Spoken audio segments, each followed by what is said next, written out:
Hello friends, it's me, Professor Cat, and in this video, we're taking a deep dive into what the first 50 levels of combat look like in Project Gorgon.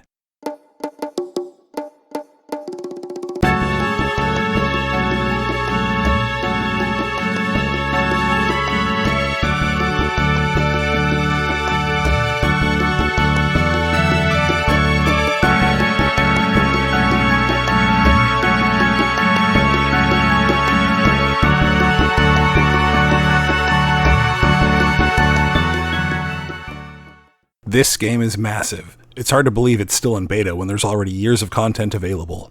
With a game this large, staying focused on anything can be a challenge.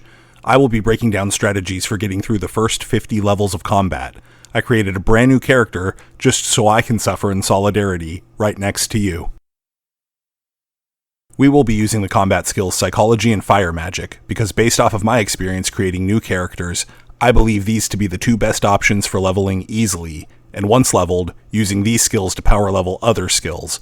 It's absolutely possible to level any skill combination at the start of the game, anything that's available to new players at least, but you may have an easier time if you choose to level one of these skills with Psychology or Fire Magic. Just like you, I will be starting this character with nothing, and will be fighting my way to level 50 as a solo player. Spoilers ahead, but I'm guessing that's why you're here. We won't be going over every aspect of the early game, as this is primarily a guide on leveling combat skills for the first time. I hope that you can find something from this video that helps you on your journey. Bear with me as I can be a fast talker, and parts of this video are edited quickly. Pause and rewind any of the parts that you miss. At the end of this video, we will be going over character statistics, which item mods I looked for, and other things we accomplished along the way. Like all good adventures, we have to start by creating a person who is intelligent, powerful, good-looking, tall, full head of hair. Everything I wish I was. I'm choosing to roll a human on purpose. We'll be getting an item that only humans can use shortly.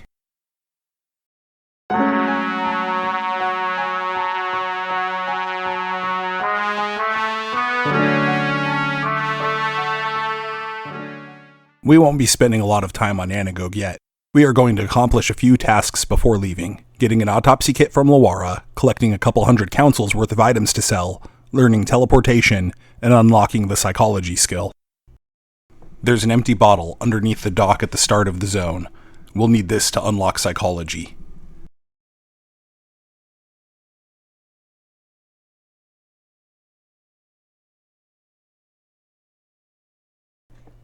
This pedestal puzzle can be solved by touching them in the correct order: south, east, west, then north. We've now unlocked a chest nearby that has alchemy ingredients we will also be needing to unlock Psychology.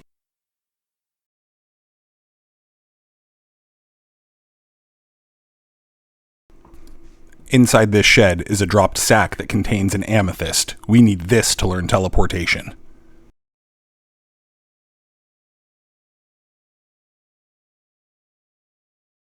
In the middle of the map is a lighthouse that we need to visit. We can learn teleportation from Elmataf, and there are alchemy recipes on the bookshelf.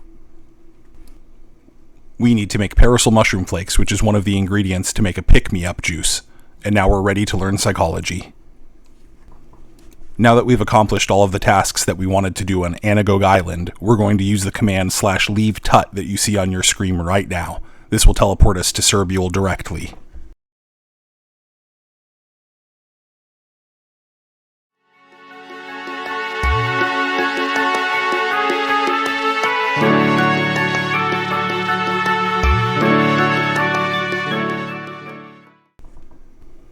Once we get to Serbule, we're going to beeline it straight to Serbule Keep. We are going to sell the items we picked up. We only need 166 councils to unlock fire magic from Velcourt. Don't forget to research the spells after learning the recipe. Luckily, we have enough salt left over from what we killed on Anagoge to learn the first 3 spells. We also need a staff to enable it, and we can get one for 57 councils from Velcourt.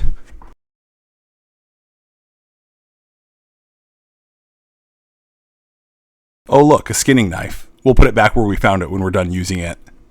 Now we're making our way to the Serbule Crypt, so head to the southwest part of the map. We'll just kill things and fight our way there, for extra experience and the chance of getting gear upgrades. Now we have to run all the way back from where we died. Oh hey, 2 meditation stools. We can use these to unlock shamanic infusion later.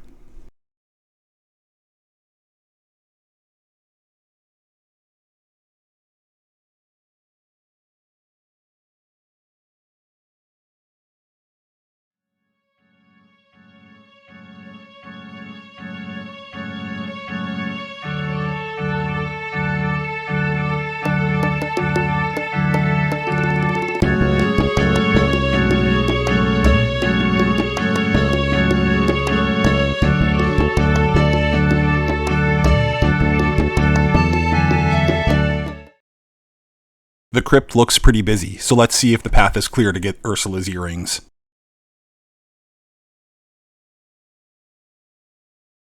It looks like we can't beat the respawn, so we can ask in nearby if some of these people can help clear the way. Thanks to leeches, and loathed for being ready to help a new player. Run along the left side of this hallway to reveal a hidden wall. Press through it and you'll reach a second invisible wall that requires a password. You'll see the password on the screen right now. Type in 89534 into the number pad and proceed to get the chest in the corner.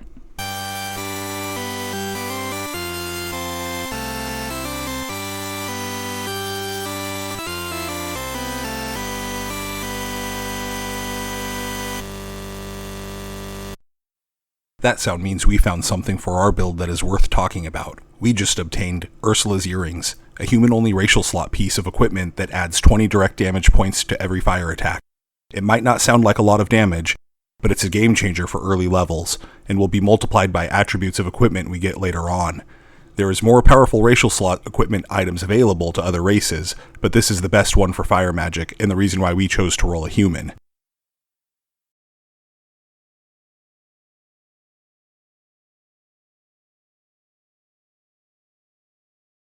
We can unlock first aid and armor patching for free from Marna. We'll never buy a single first aid kit or armor patch during this run, but we will be level 50 by the end of this video. Next we will head to the northeast corner of the map to locate the Serbule docks. This will allow us to head back to Anagoge Island. Something important has happened in nearby chat that is making me want to turn back around.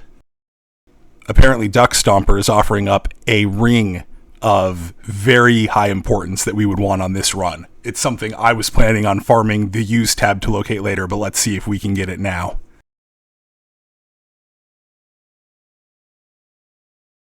Duck Stomper is a legend.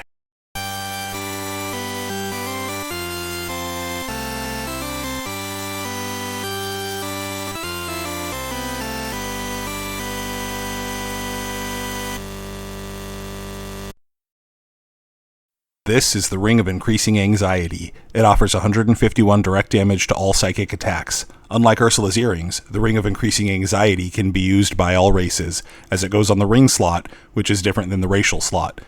Luckily for us, it can be used at the same time as Ursula's Earrings, so we now have a damage boost with both of our combat skills.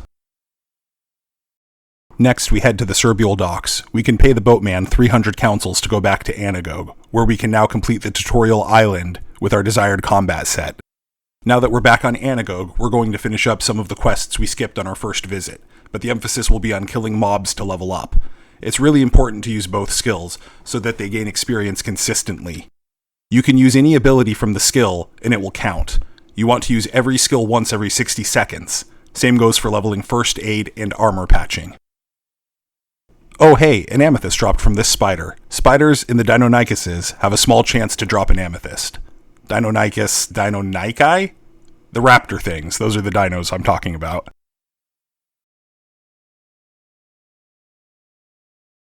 Next, we're going to head into the Anagoge Records facility.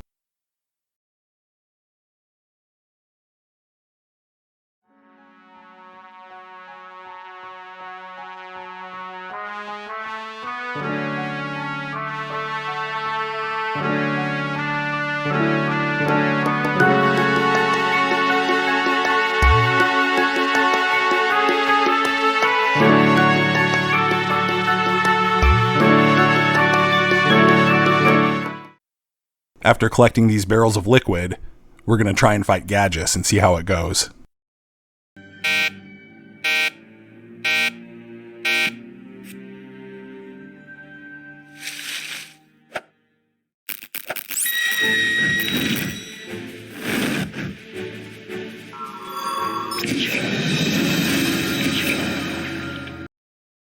Well, these skills made short work of Gadgis.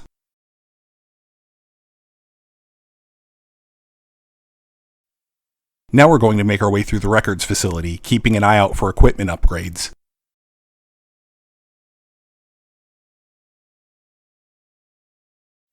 At the bottom of the castle part of the dungeon, there's a path that leads to the Serbule Hills Spider Cave.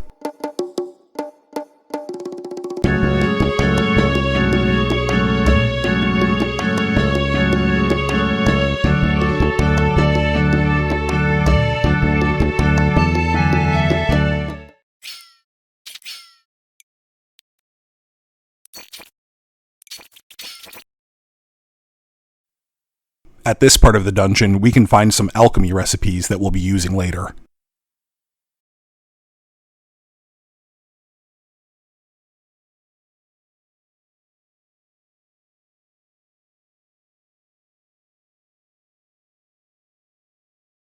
We will continue to kill enemies and keep an eye out for gear upgrades.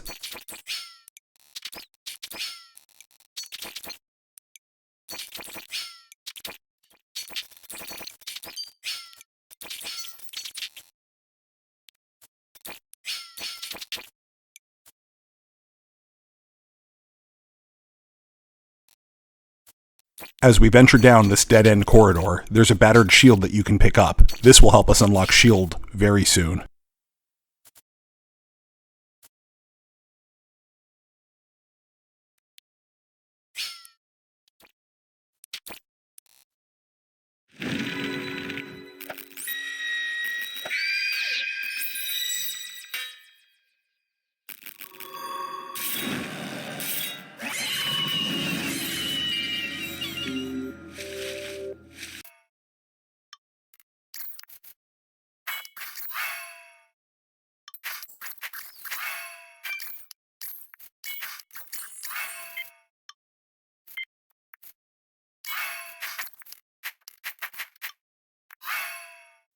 We're level 12 in Fire Magic and level 11 in Psychology. It's now time to leave the Spider Cave for Serbule Hills.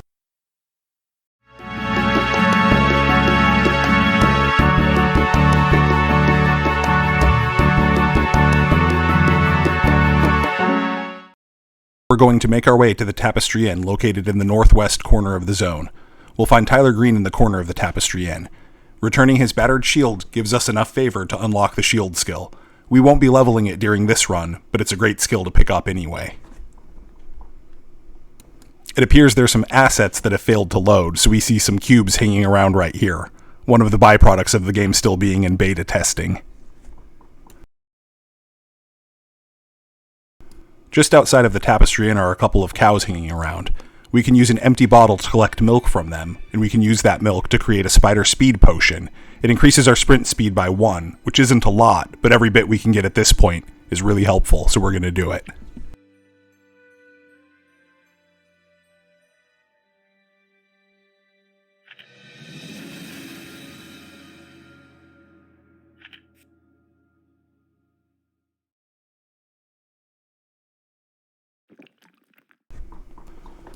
We are making our way down towards the middle of the map where 2 lakes are located. Ranelons spawn here in large quantities, and it will be good experience for us. We're going to keep leveling in Serbule Hills until level 20. In hindsight, we should have done all of the leveling on the western side of the map, targeting Fire Sheep for fire dust to unlock more fire magic recipes. But the Ranelon are plentiful, and good experience.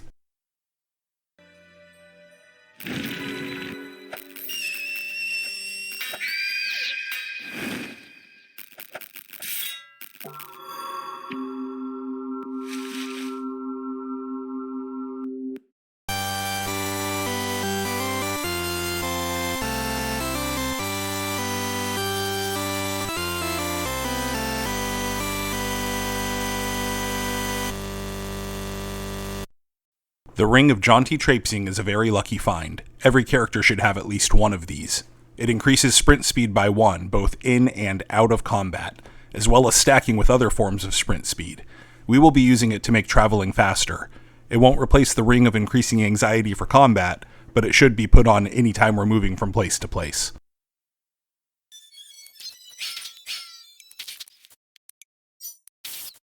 At the north end of the big lake, we can find Gershok, a Ranelon NPC. We can take a quest from him where he wants a meditation stool, and we were lucky enough to find a couple of them. After completing this quest, he has enough favor to teach us Shamanic Infusion. Up until this point, I've edited through all the gameplay it's taken us to get to where we're at, but now it's time to farm. There's no way around it. We just have to kill thousands of enemies to level up and gear up. We will start to jump ahead to important points for the sake of brevity. I did make a companion video to this one where I have all 16 hours unedited of the raw gameplay footage. Link to that video is in the description.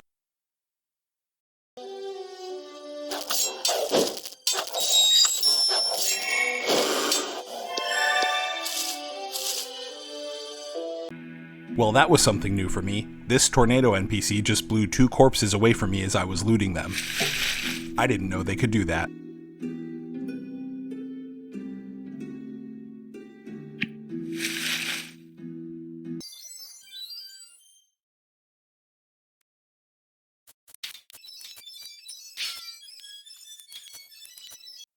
We just found an unpig juice from this wild pig. Its value is 3,000 councils. We won't be able to sell it for full price, but we will be needing higher favor with Velcourt to unlock levels of fire magic, and this unpig juice will be an easy way to raise his favor.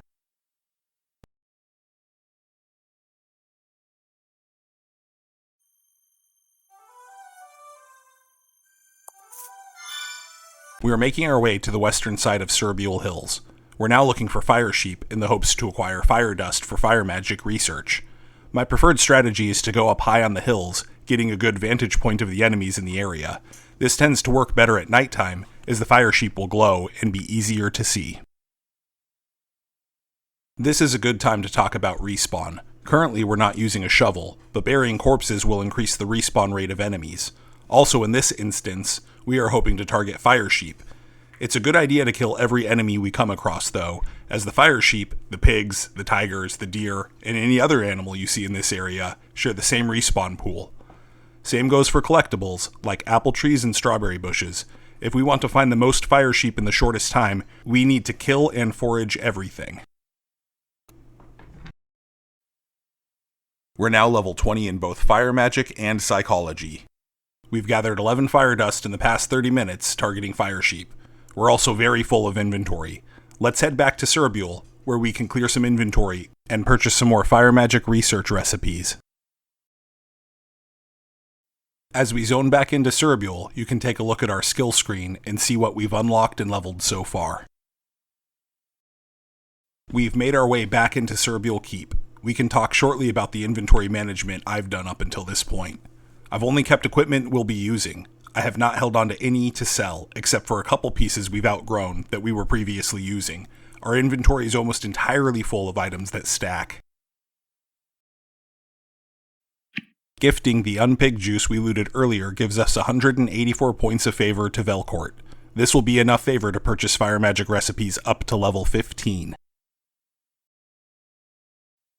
We will sell a couple of the junk pieces we've collected, like spider legs, to earn enough councils to unlock fire magic levels, and we will be storing everything else in the Serbule community chest. We can collect milk from 4 cows in Serbule, which we will use to make more spider speed potions. For now, we only have sprint speed from these potions and our ring of jaunty traipsing, but we will be keeping our eye out for equipment mods for fire magic and psychology that will eventually have us running very fast when out of combat. We've collected enough fire dust to research all of the level 5 recipes and half of the level 10 recipes. We will be needing sulfur for the level 15 and level 20 recipes, and we haven't found any yet. Don't forget to put the new abilities you've unlocked on your fire magic bar.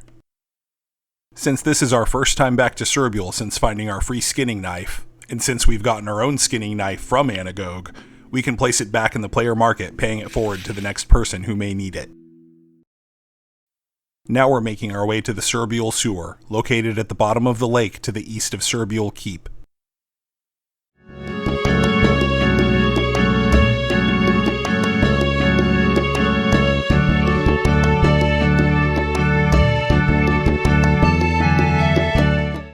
The Serbule Sewer is a really good place to level in the 20 to 30 range. It's a very short dungeon, but it connects to the Serbule Crypt, which together makes it a really good place for us to be at right now. Up these stairs and down the sewer pipe at this part lies a smelly sack we can collect. Inside the sack are a pair of gloves named Grouper Grippers. For both psychology and for fire magic, gloves host some of the best equipment mods that we are looking for. Unfortunately, these are duds and will not be useful for us. In both the sewers and the crypt, there are a handful of chests that can be looted every 3 hours. The loot that comes from these chests are level 20, which is perfect for us. I recommend staying in the sewers part of this dungeon until reaching level 15 in Myconic, even though the Myconian Cave only requires level 8 in Myconic to enter. Many of the Myconic NPCs you will encounter throughout the game require level 15 in their language to communicate with them. We're doing a couple loops in the sewers, then heading to the crypt part for free chests, hoping for upgrades.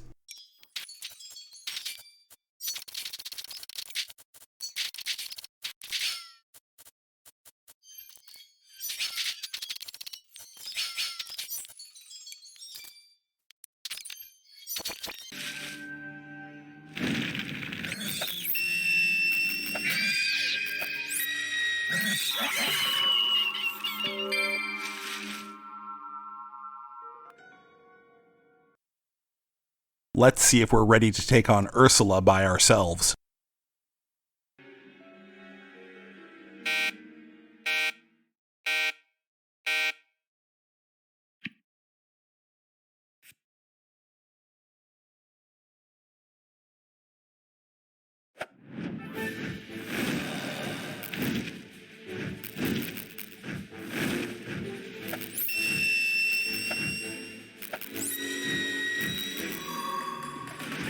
Ursula smashed us like we were the like button.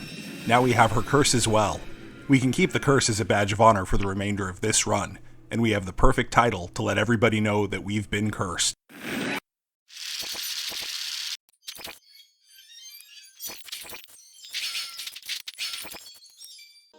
I used the wiki to look up the correct order for this puzzle. After completing it without any mistakes, you will gain access to a small permanent storage located in the Serbule Crypt. Inside the storage are a couple of items that are ours for the taking.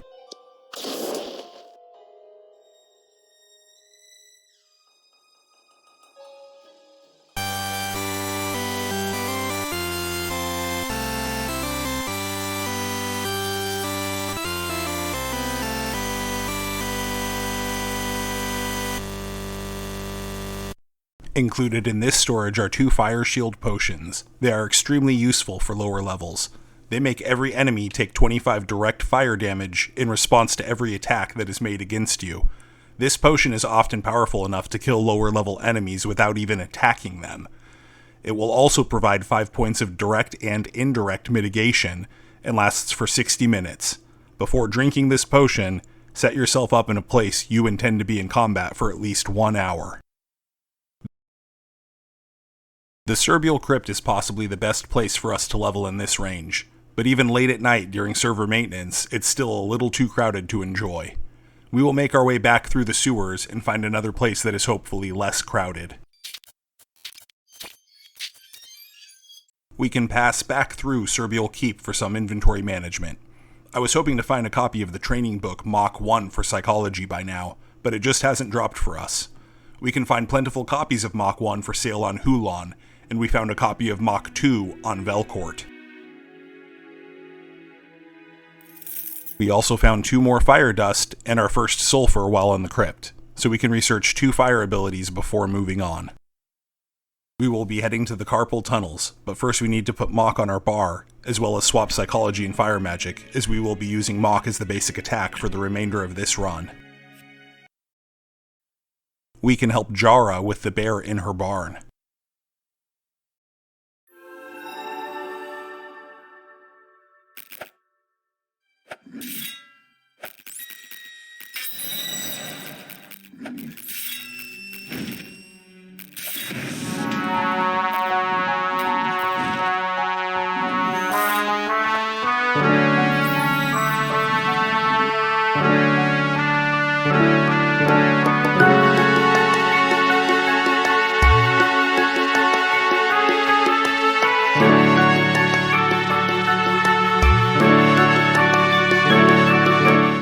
Mock will be a very powerful ability for us when paired with the Ring of Increasing Anxiety.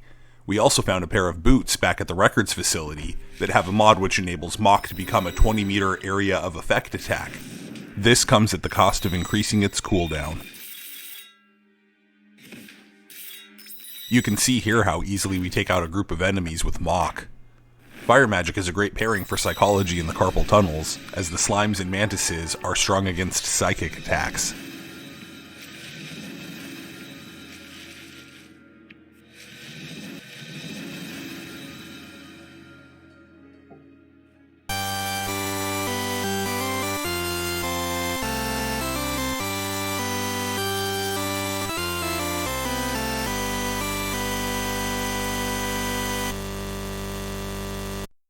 The stained writing gloves are an upgrade for us, and a staple item for lower level psychologists. These gloves give a bonus of 15 direct psychic damage, as well as giving all ranged attacks plus 10 accuracy. The gloves can be magical, even though the pair we found were not. I have only seen these gloves with generic mods though, so I do not believe that it can have psychology mods on them without applying an augment. The Carpal Tunnels are a supermarket for fire mages. The slimes can drop sulfur, there are grain sacks throughout the dungeon which have a chance to drop saltpeter, the supply bags have a chance to drop 5 sulfur at a time, and the old jars contain ambient magic sponges which can be used for fire magic research past level 50. We came into this dungeon as a level 22 psychologist and a level 23 fire mage. We will be leaving with level 30 in both skills. In the time that we've gained 8 combat levels, we found 11 sulfur, 1 saltpeter, 20 ambient magic sponges, and 4 unpig potions. We've died so many times that we've already reached level 10 and dying. This allows us to enter the light. We will head through the Rahu portal, then pawn some items in the casino.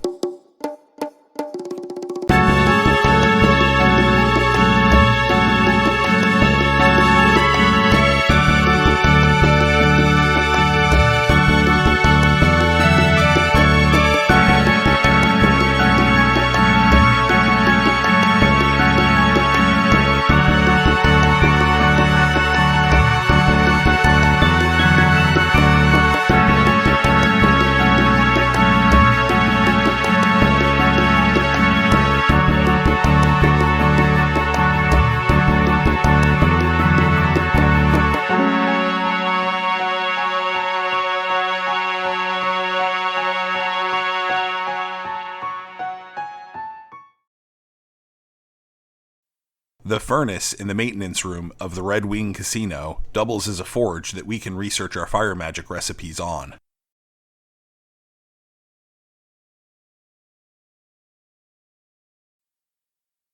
We can head back out to Rahu and use another death warp to get back to Serbule through entering the light. Just find a nice patch of water and stay in it until you've drowned.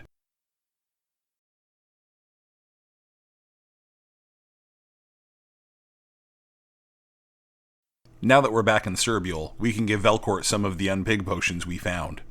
That will earn us enough favor to reach close friends. This level of favor will be enough to unlock up to the level 40 recipes. We can purchase levels 20 and 25, then go research them at the fire pit. Next, we will be selling some items, then storing the rest in the Serbule community chest.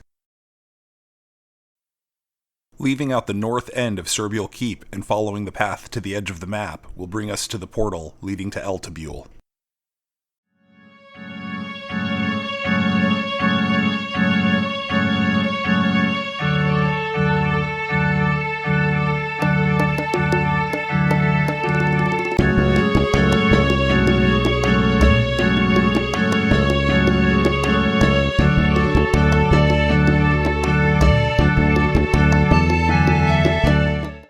We will make our way towards the center of the map, with our destination being Eltibule Keep.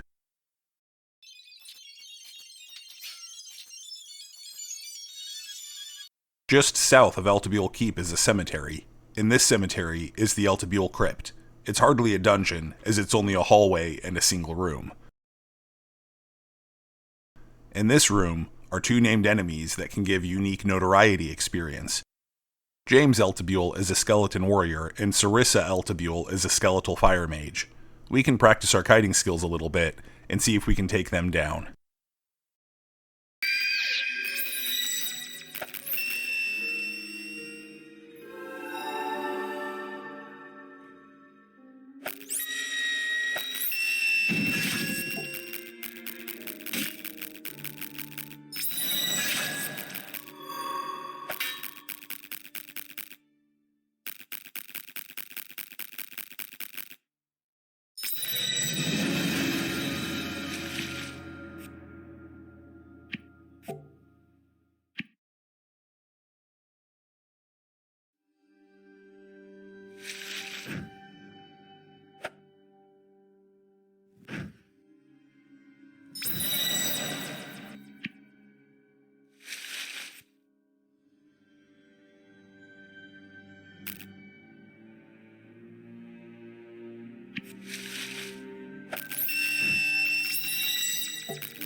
After leaving the cemetery, we will make our way into Serbule Keep, where we will find access to the Goblin Dungeon in the back right corner of the castle wall.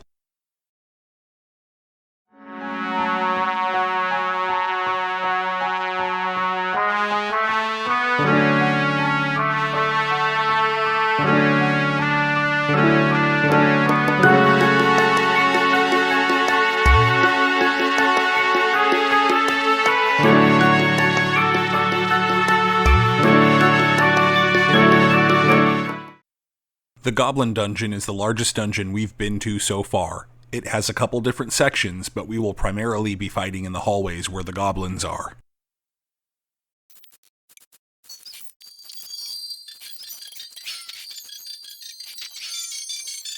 Every goblin drops a calling card that gives experience in Goblinese. That card has a level requirement ranging from 0 to 49. It's a good idea to hold on to cards that are up to 10 levels higher than your current level of Goblinese, if your inventory can manage it at least. In a couple of the rooms inside of the Goblin Dungeon, we can occasionally find mild cheddar cheese, which is a snack, and goblin wheat bread, which is a meal.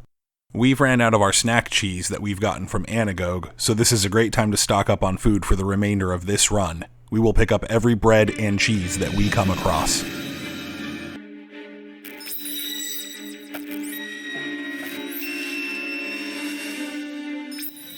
There are fire sheep in Ursula Earings' room that can drop fire dust, so it's a good idea to hit this room as often as the fire sheep respawn. The goblins can occasionally drop sulfur as well.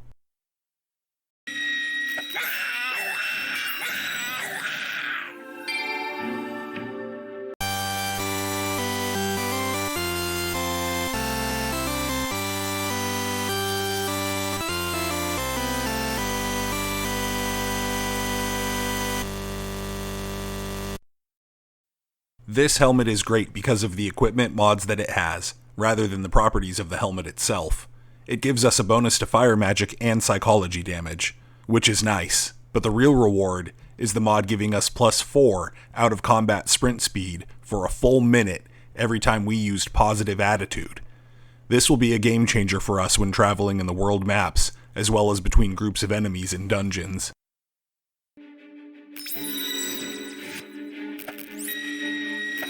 Now that we've reached level 25 in Goblinese, we can learn a new fire ability. Make your way to the room with Ursula Earings in it and interact with the magic desk to unlock Flare Fireball.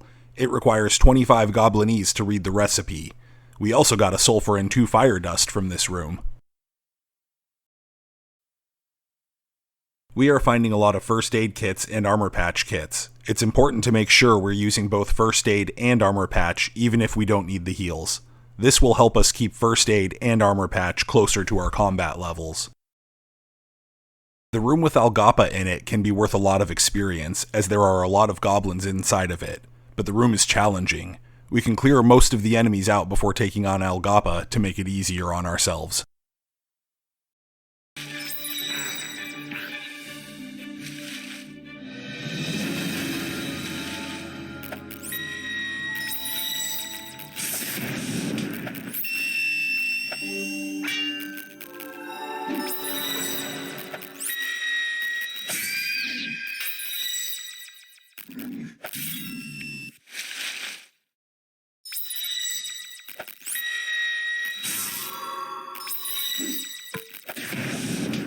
Ugh, double KO.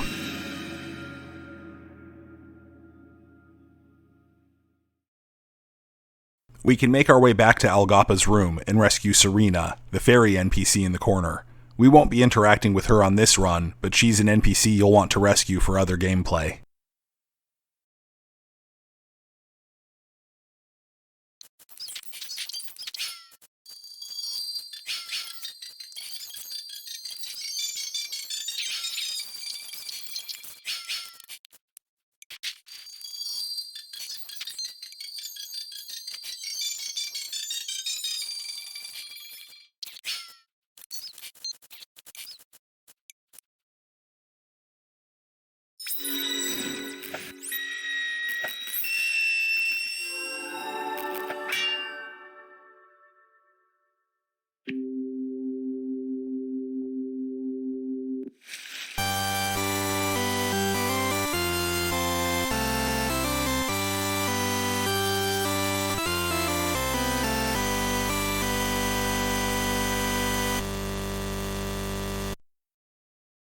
This is a really good find. We've gotten Oralaka's staff with a bonus to fire magic damage, as well as a generic mod for 28 direct fire damage. This is on top of the 13 direct fire damage we got from the staff itself. This will raise the damage of every fire attack we deal by over 40 points. It's also the first piece of equipment we found with generic damage mods for our skills. We will be keeping an eye out for psychology damage generic mods on main hand and offhand equipment. We can take on the brain bugs in the side rooms, but we'll have to do it using only fire magic as they are immune to psychic attacks.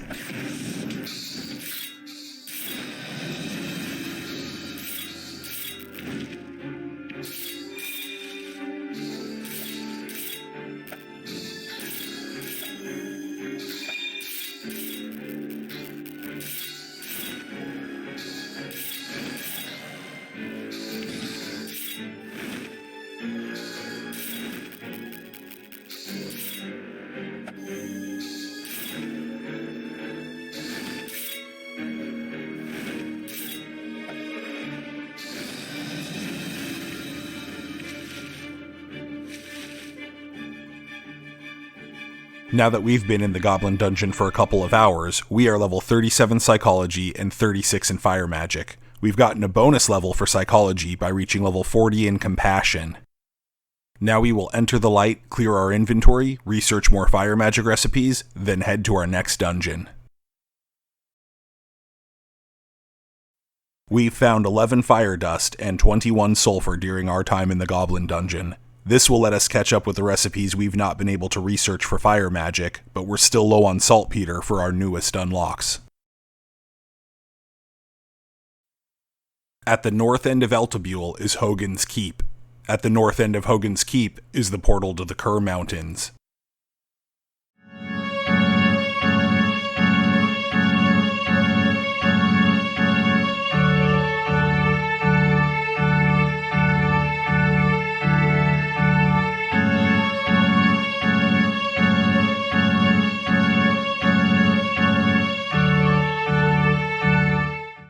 When traveling through Kerr, you will see an extra resource bar beneath your hit points. This is your body heat bar, and when it reaches 0, you will start to have very negative consequences.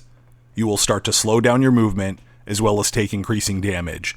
As a fire mage, we can use a couple of abilities to regain body heat, but it won't cure frostbite once our body heat reaches 0, so it's best to spam the attacks that raise your body heat as soon as they're off cooldown, even if you're not in combat.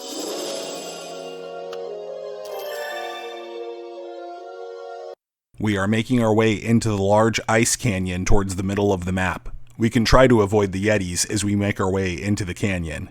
On the left side, about halfway through, we will see the entrance to the Yeti Caves.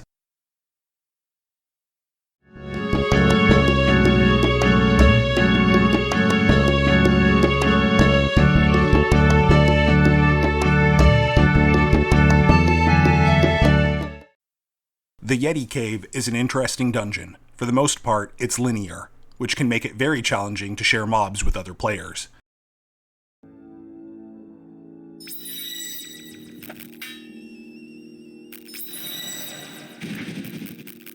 The bridge ogres will break your bones if they hit you with their rage attack, and we've gotten a broken bone from our first bridge ogre. That's going to be a problem. Let's see if we can figure out a pattern with our abilities to avoid another broken bone.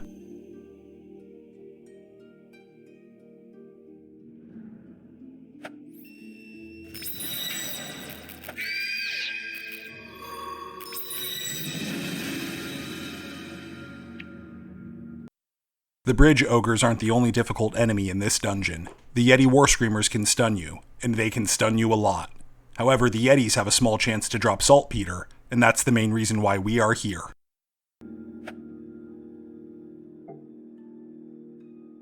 At this intersection, you can drop down a pit straight ahead. There's a unique mini-boss here named Maligno. Once every 3 hours, he will drop a Maligno skull.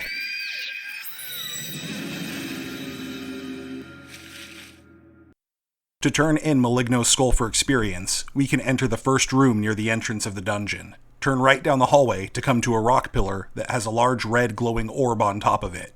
We'll have to kill another mini-boss named Yeti High Priest in order to interact with the orb. Click through the orb's dialogue to open a menu of different abilities, recipes, and experience options.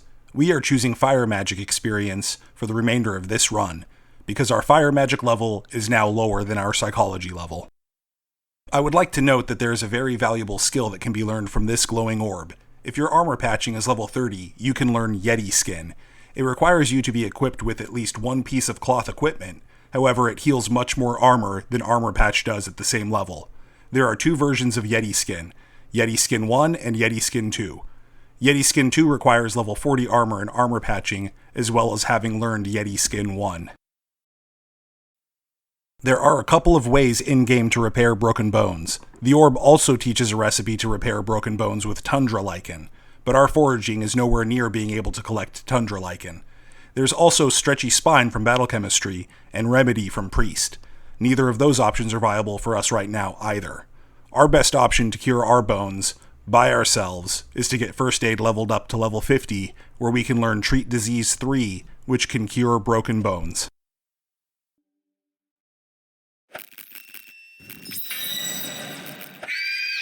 I'm not going to play the jingle for this drop, but I will put the image on your screen and talk about it. We just found an augment for boots that's absolutely worth holding on to. This is a sprint speed mod for flesh to fuel. We currently have this mod on pants, and it will stack for a total of 8 sprint speed.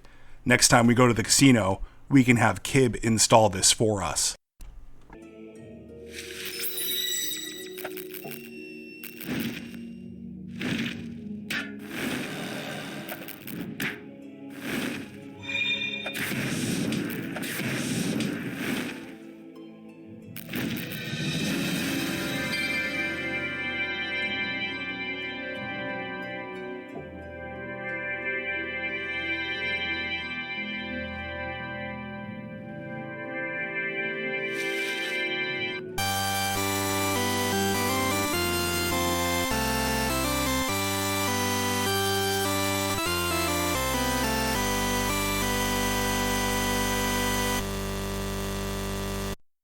I'll play the jingle now. This is the best find of the entire run. A legendary amulet of Rugged Traveler with our correct combat skills on it. This amulet of the Rugged Traveler is similar to the Ring of Jaunty Traipsing. It increases our sprint speed by 1 both in and out of combat. It also grants us 3 additional inventory slots. I consider this to be the best in-slot item for Necklace for most builds. Since this is such an amazing find, and since you've stayed with me this far into the video, I'd like to give it away to a loving home. Be the first in the comments to say, "I am a Rugged Traveler," along with your in-game name, and I will mail this necklace to you.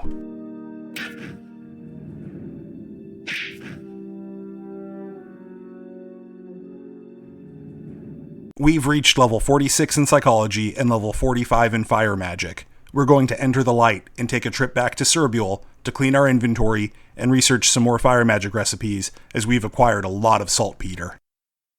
Once finished in Serbule, we will enter the light again and head to the casino. We can find Kib the Unkillable in the shop across from the meditation room. He offers a service to install augments, and we're going to have him put this Flesh to Fuel mod on our boots for us. We're heading back to the Yeti Caves for our final push to level 50.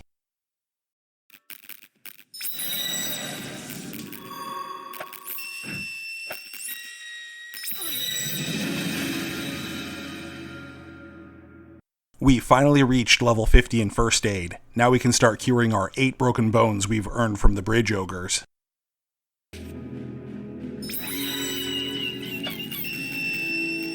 That's level 50 in Psychology.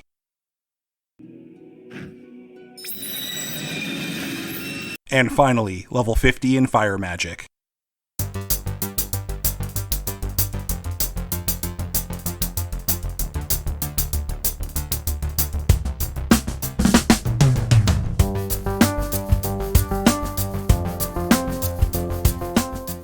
We did it!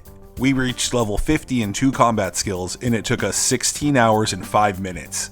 We died 90 times, and we dealt 2.3 million points of damage.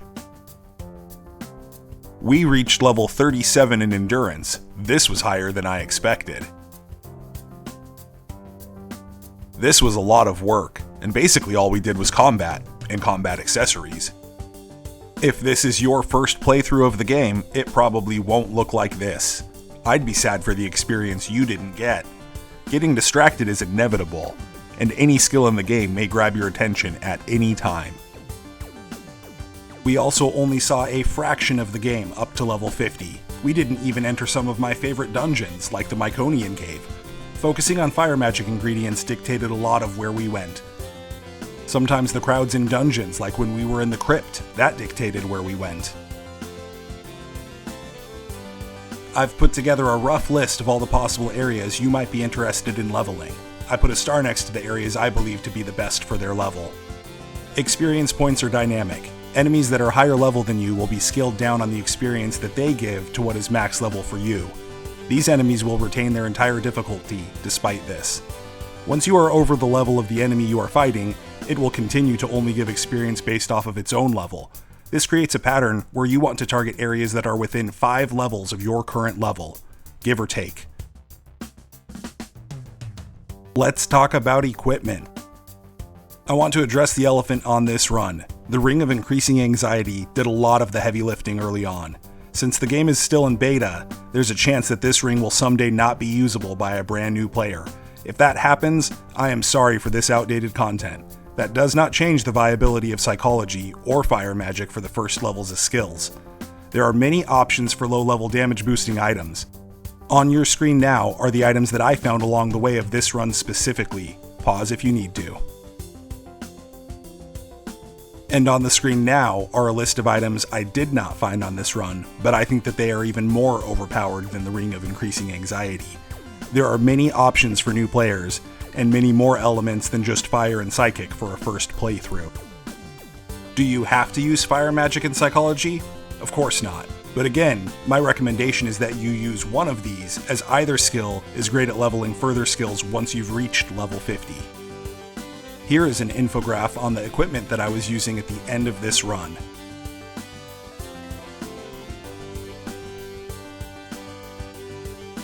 Here is an infograph showing the damage numbers of the skills I was using by the end of this run.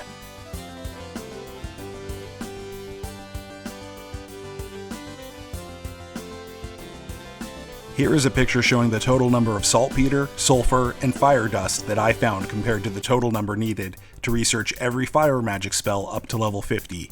We came pretty close. Next, I want to highlight some of the things that I experienced while recording this run.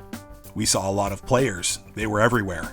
We did a lot of crown quests in the wilderness zones. We found all the fire magic research ingredients that we used to level. We looked at gear that dropped from monsters and compared it to the gear that we were equipped with. We got a pig snout from skinning. 5 actually. We experienced a handful of bugs. We dropped a ton of items on the ground that I could have sold or gifted for favor. We created a loadout for speed and for damage. We got the Ursula curse. We never used any level of Mach past Mach 2. We had our fire magic under-researched the entire time. We didn't buy any psychology skills from any NPCs, aside from the Mach books. I wanted to point these last things out as there are tons of opportunities to make our build more powerful at every level.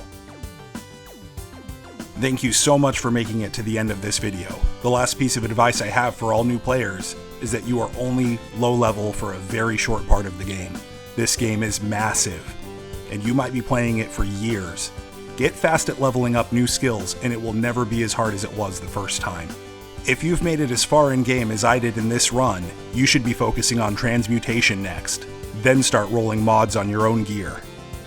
I'm Professor Cat. Thank you again, and I'll see you in game.